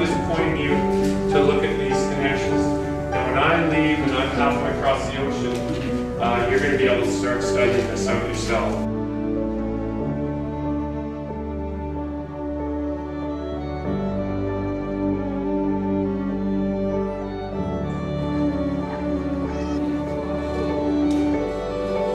So we can't miss these parallels. So we have to study for ourselves. First study group, and they just told us what they were interested in, and that's what we did. So, and you got a handful of Daniel and Revelation again, but that is exactly what they were after. They want to know what all that stuff meant for us today.